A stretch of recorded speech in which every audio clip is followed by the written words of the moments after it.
I watched her fall, and so did they. As she plunged 6 meters to a lower tree, her child shrieked and joined his mother, sucking wretchedly at her nipple. The others stared down from the canopies, chiding at me. "Stay clear," said they. "Our friend is dying. Leave her." Prostrated on a branch, she could barely raise her head. Slowly she revived and inched her way forward. Still the others watched. Still I watched. Then she fell another 6 meters, catching weakly at some part of the tree, and again she dropped. This time 20 meters to the ground. For hours she lay there, scuffing at the loamy forest floor in her pain. For hours I watched. For hours they watched, guarding her final movements. Hanging in there until she died.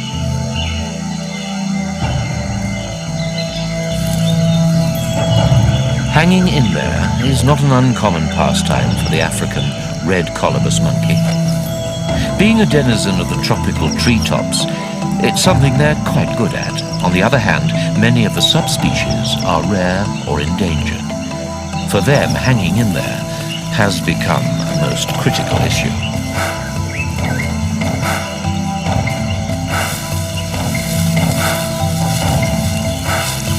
As a family, the colobuses have been mercilessly hunted for their pelts since man first noticed them. But this, fortunately, is no longer a major source of pressure. Now it's all they can do to survive the greatest threat of all, the systematic destruction of Africa's tropical forests. Be it Uganda, Zaire, Tanzania, Senegal or Zanzibar, the red colobus is hanging in there, a leaf's width away from total obliteration.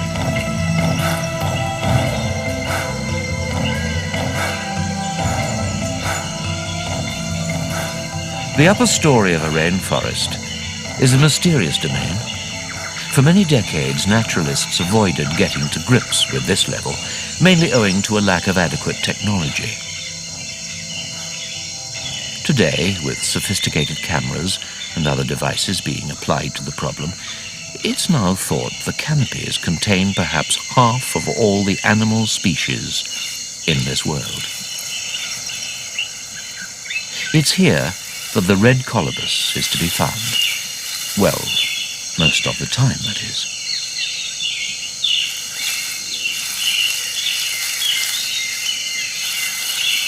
In terms of the current taxonomy, Old World monkeys, such as the colobus and baboon, are more advanced than New World monkeys, the tamarins and marmosets of the Americas. These, in turn, are more evolved than the prosimians, like the Madagascan lemurs. The only group which outshines the Old World primates are the tailless apes, such as gorillas and chimps.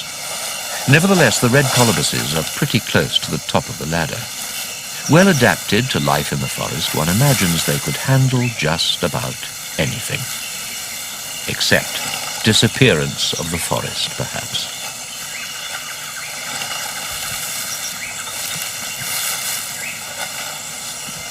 Red colobus experts might be pretty sure about their rung on the evolutionary ladder, but when it comes to sorting out who's who among the vast numbers and locations of various types of red colobus, the picture hazes over very quickly. Some sources identify 6 species with 14 variations in total. Others are quite happy to accept 1 species and live with 14 different subspecies. Whatever it is, though, the experts all agree on one thing. Namely, the colobus monkeys are characterized by a peculiar hand. Their thumb is either very short or absent.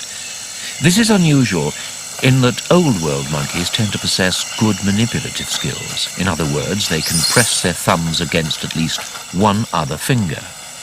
Not so with the colobus, who grips branches and food between its fingers and palm.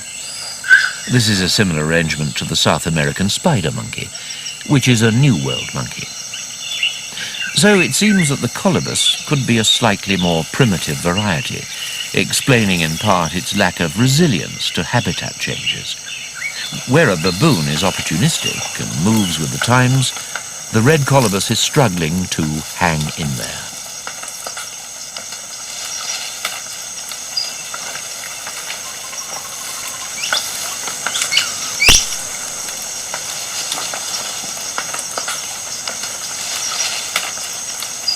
The red colobus is found across equatorial Africa, from Zanzibar in the east to Senegal in the west. If there's a tree in sight, there's probably a red colobus bouncing around the canopy. Or rather, 100 years ago, that would have been the case. Today, their distribution is fairly dispersed. There are large distances between the locations of the 14 subspecies. As man moves in and interferes with their habitats, so does this isolation increase. The red colobus is mainly a leaf eater, and like the rest of its colobine family, it has a fancy two-part stomach. The upper region is sacculated, which means covered in small sacs. This handles the first phase of digestion, where the foliage ferments under the action of anaerobic bacteria. Only then does the food descend to the lower region, where normal acid digestion occurs. This supersacculated stomach design has three advantages for the colobus. Firstly, it's big, very big. In fact, it can accommodate up to a quarter of the monkey's body weight when full. Secondly, it can break down cellulose and turn it into energy, cellulose being a major component of leaves. Lastly, the bacteria in the stomach are good at breaking down toxins, and this allows the colobus to eat poisonous leaves, which other animals avoid.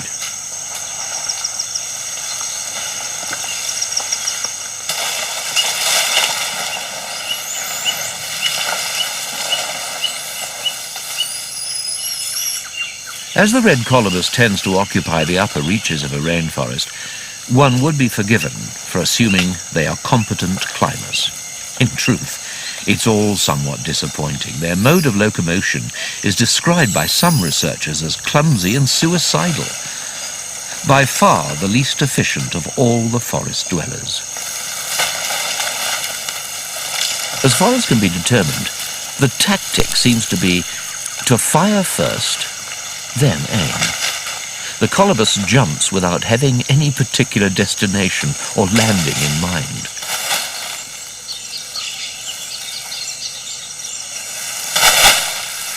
A great leap, spread-eagled limbs, often covering enormous drops, and then hopefully there'll be something on the other side to grab onto when he gets there. Funnily enough, falls are most unusual, occurring mainly among the youngsters.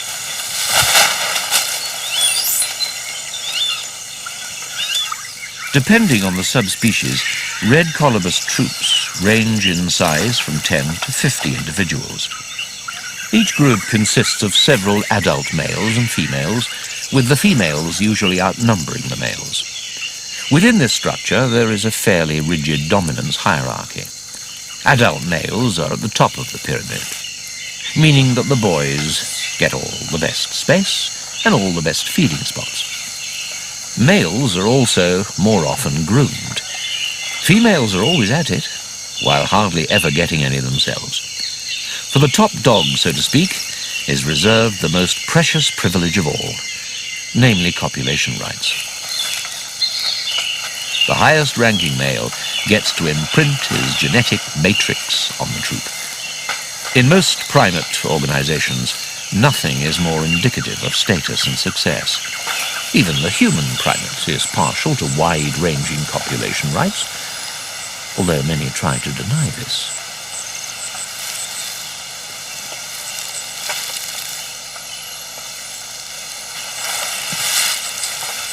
Feeding patterns in the red colobus vary widely across the subspecies. There is no rule of thumb or common dietary factor which applies to all of them, beyond, of course, their leaf-eating lifestyle. Where studies of particular groups have been undertaken, the most noticeable trend to emerge is that of seasonality. Preferred foodstuffs shift from month to month as trees and plants flower, or fruit, or sprout younger, choicer leaves. As the seasons change, so do the colobus's range and foraging techniques. Eventually, the dietary profile returns to what it was 12 months previously.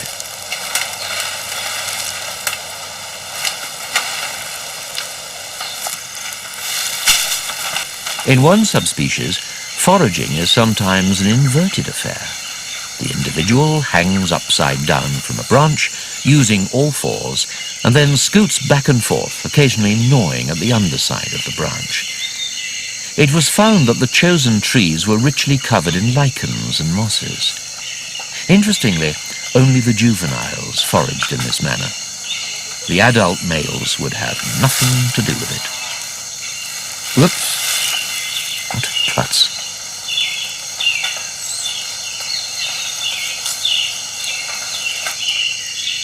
Now for the big secret. Red colobuses, confirmed herbivores, every one of them, have been observed eating insects. One can never be sure, though. The food item is so small and the colobus so quick that it's just about impossible to identify the victim. Still, if a monkey chews at a piece of dead wood, it seems pretty certain that termites or other creatures are the objects of desire. Many such insect foraging behaviors have been reported. Unrolling a curled leaf in the search for a tasty cocoon is one. Alternatively, sorting through a batch of manure or yellowing leaves often yields a tidbit or two. Some researchers have raised the possibility that the chewing of dead wood indicates the wood itself might be a valued foodstuff. Certainly, no one can deny that an amount of wood is consumed. But this is more the colobus being forced to take the rough with the smooth. In the search for larvae and pupae contained in the log, a mouthful of soggy timber chips is unavoidable. The fact that the monkeys are sometimes seen probing the wood with their fingers shows they're after much bigger game.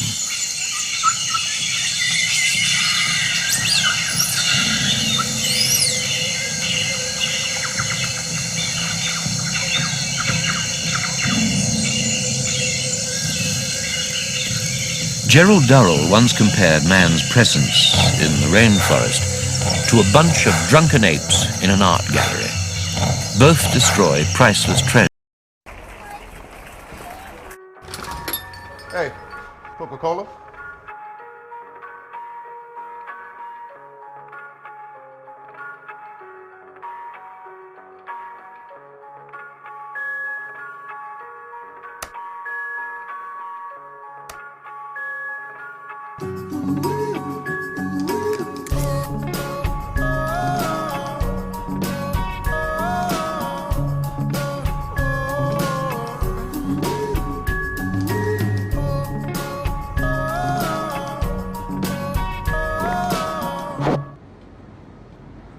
Aha, tena una bahati kweli. Hii ni happy hour.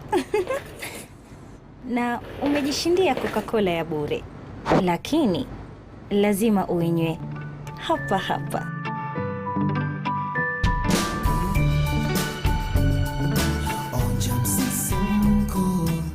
In a ferocious orgy of unconsciousness. The only difference being that paintings can be repainted.